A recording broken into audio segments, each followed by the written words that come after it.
O Congresso de El Salvador acaba de aprovar uma lei que permite que o presidente Bukele possa se reeleger por tempo indeterminado.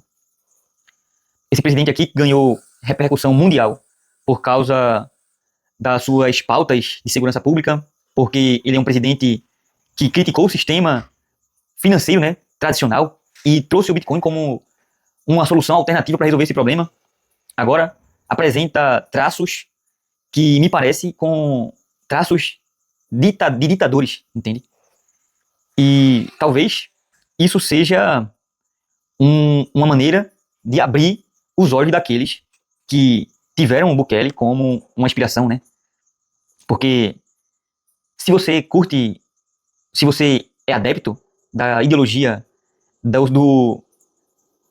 da proposta que o Bitcoin ele se apresenta, de que você tem o poder em suas mãos, você é detentor do seu dinheiro, ninguém pode roubar o seu esforço, a sua poupança, entende? Ninguém pode arrancar das suas mãos aquilo que é seu. Ele separou o que é seu do Estado, porque todas as outras coisas que você construiu fora do Bitcoin, com toda certeza o Estado pode de alguma maneira roubar.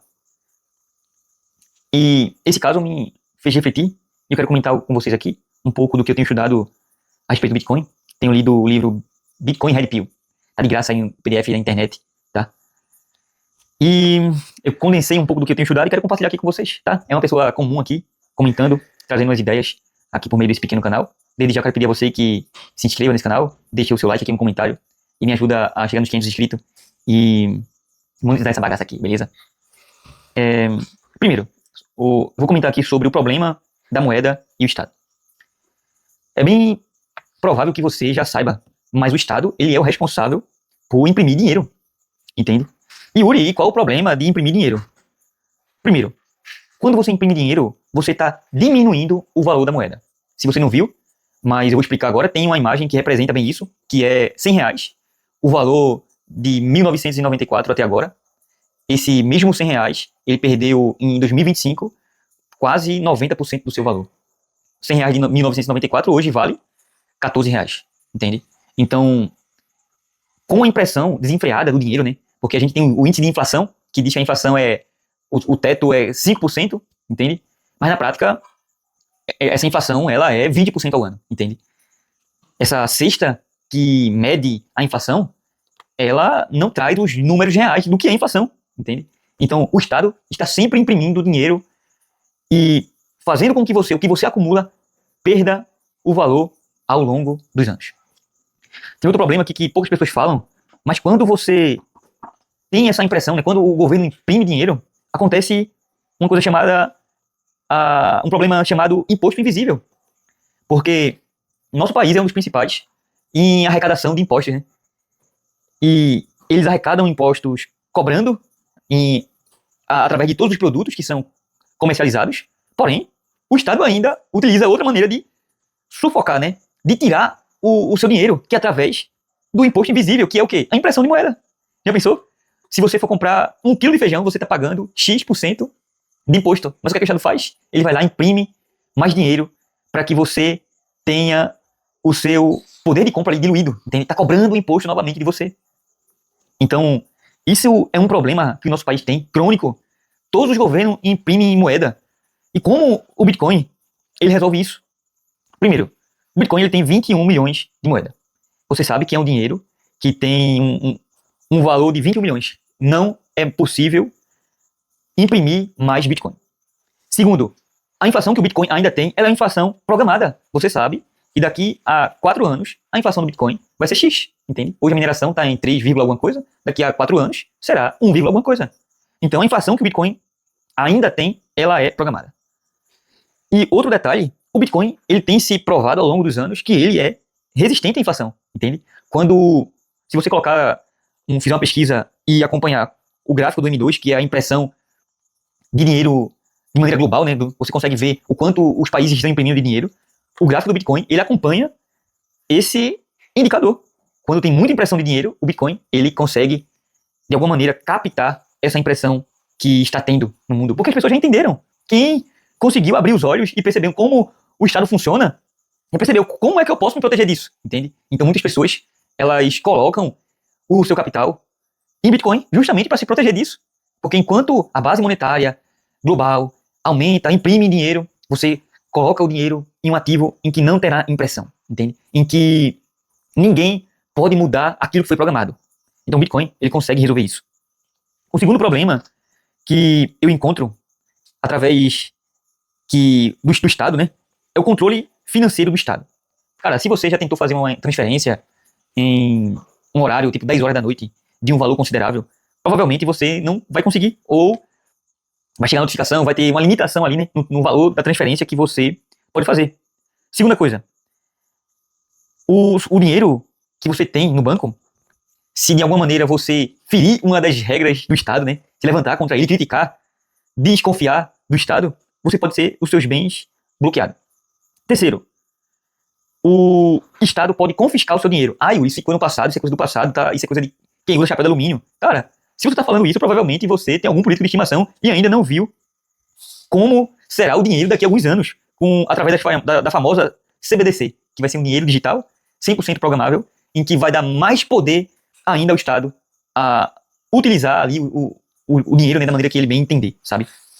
Então, esse problema aqui do controle financeiro através do Estado, centralizando todo o poder no Banco Central e distribuindo esse poder para os outros bancos, sabe? Isso é assustador, pelo menos para mim. Se eu olhar para isso e saber que alguém diz para mim o quanto eu posso movimentar, a hora que eu posso movimentar, sabe? O risco de ser bloqueado, né? Já tem um risco da inflação e ainda risco de bloqueio. Não sei, cara. Um risco de confisco. Se isso não te assustar, então tudo bem, mas a mim me assusta. E como o Bitcoin resolve isso? Primeiro, o Bitcoin é centralizado, descentralizado. São milhares de computadores ao redor do mundo fazendo com que essa rede funcione. As transações são públicas e são imutáveis, sabe? Você é o seu próprio dono. Não existe nenhuma restrição do valor e para quem você vai transferir o seu dinheiro. Tudo o que acontece na blockchain é público. Eu vi uma analogia sobre como funciona esse sistema de descentralização do Bitcoin e é simplesmente fenomenal. Primeiro, o Bitcoin é uma planilha gigante e os computadores espalhados pelo mundo permitem que essa planilha funcione. Então, quando existe uma transação do ponto A para o ponto B, todos os computadores podem ver e eles concordam aquela transação, entende? E quando essa transação acontece, é adicionada uma linha do quanto que foi transferido do ponto A para o ponto B, a hora, é tudo transparente, qualquer pessoa pode ver, sabe? Tudo que está acontecendo por meio da blockchain. Então, é você ser o seu banco, entende?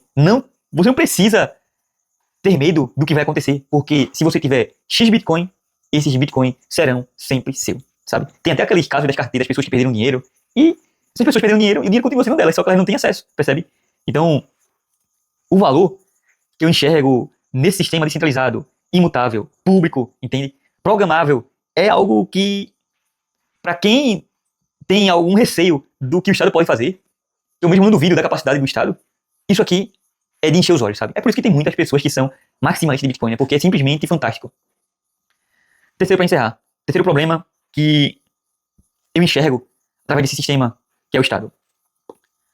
É a falta de confiança e a corrupção. Você confia no Estado? Você confia no presidente? Você confia nos bancos? Você confia no Supremo? O nosso país está passando por uma crise de confiança.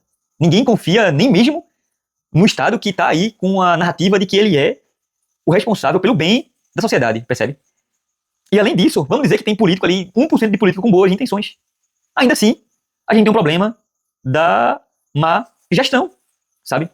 Esse problema de confiança causado por meio de corrupção, por meio de roubo, por meio de má gestão, ele está aí desde que o mundo é mundo, sabe? E como que o Bitcoin resolve isso, Yuri? O Bitcoin é um código. Qualquer pessoa pode olhar esse código e auditar esse código, entende? E ele tem se provado ao longo dos anos que ele é seguro, entendeu? É uma criptografia que tem trazido essa confiança já há 16 anos. Você não vê que o código Bitcoin ele sofreu algum ataque e a rede precisou parar, sabe? Você não vê esse tipo de coisa. Então todos podem verificar o código e identificar ali com suas próprias conclusões se esse programa ele é de confiança ou não, percebe? Se alguém pode roubar o dinheiro que está na rede, entende? Então, esses três fatores aqui que eu trouxe no vídeo, eles são fatores que me trouxeram uma certa confiança, percebe?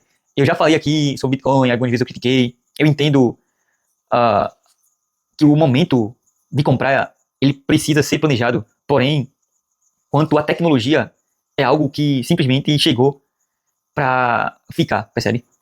É algo que talvez seja a principal solução financeira que temos neste país, na luta contra esse poder que está a todo momento destruindo, diluindo, acabando com o seu poder.